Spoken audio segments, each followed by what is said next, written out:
दोस्तों धान की फसल में पत्ता लपेट और तना छेदक सुंडी की वजह से सभी किसान भाई परेशान होकर बैठे हैं।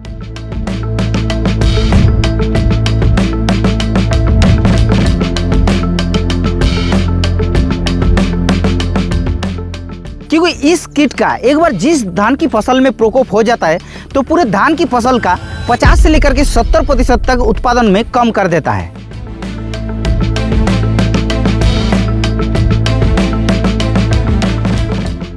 और इसके लिए लगातार किसान भाई इसके ऊपर दवा को इस्तेमाल करते रहते हैं, लेकिन ये जो कीट है वो सही तरीके से कंट्रोल नहीं हो पाता है।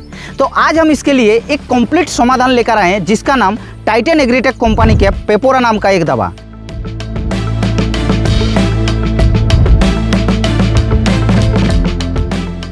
दोस्तों पेपोरा आखिर किस तरीके से धान की फसल में तना छेदक और पत्ता लपेट सुंडी को कंट्रोल करने के लिए काम करता है, और दोस्तों पेपोरा को धान की फसल में इस्तेमाल करने के बाद क्या क्या फायदा देखने के लिए मिलता है और इसको कब और कैसे इस्तेमाल करना चाहिए, इन सारी बातें आज हम इस वीडियो के माध्यम से आप लोगों को बताएंगे। तो अभी हम लोग दोस्तों एक ऐसा धान के प्लॉट के अंदर आ चुके हैं जिस धान के खेत के अंदर पूरे एकदम तना छेदक कीट की वजह से कितना ज़्यादा नुकसान कर दिया है वो आप लोगों को दिखा देते हैं।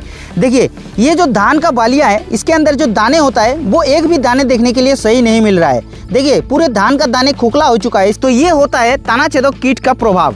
तो आखिर दोस्तों इस तना छेदक कीट को आप लोग अपने धान की फसल में कैसे कंट्रोल करेगा, उसके लिए हमारा टाइटन एग्रीटेक कंपनी का जो पेपोरा आता है उसको इस्तेमाल करना है।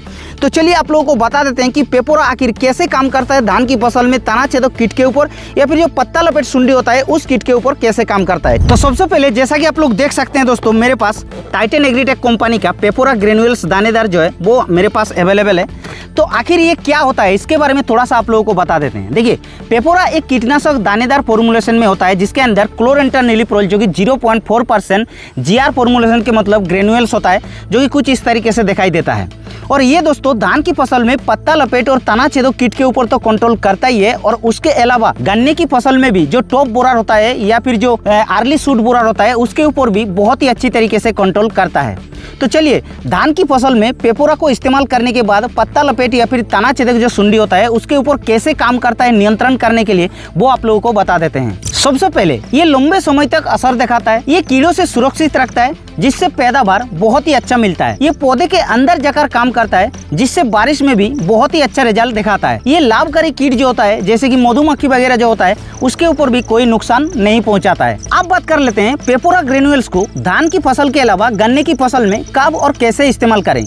तो सबसे पहले धान की फसल की अगर बात की जाए तो धान की बुआई करने के बाद जैसे 15 से 20 दिन हो जाता है तो उस समय जैसे आप लोगों को कीड़े दिखने लगे तो उस समय आप लोगों को 4 किलोग्राम प्रति एकड़ के हिसाब से किसी भी खाद के साथ मिला करके आप लोगों को ब्रॉडकास्टिंग कर देना है।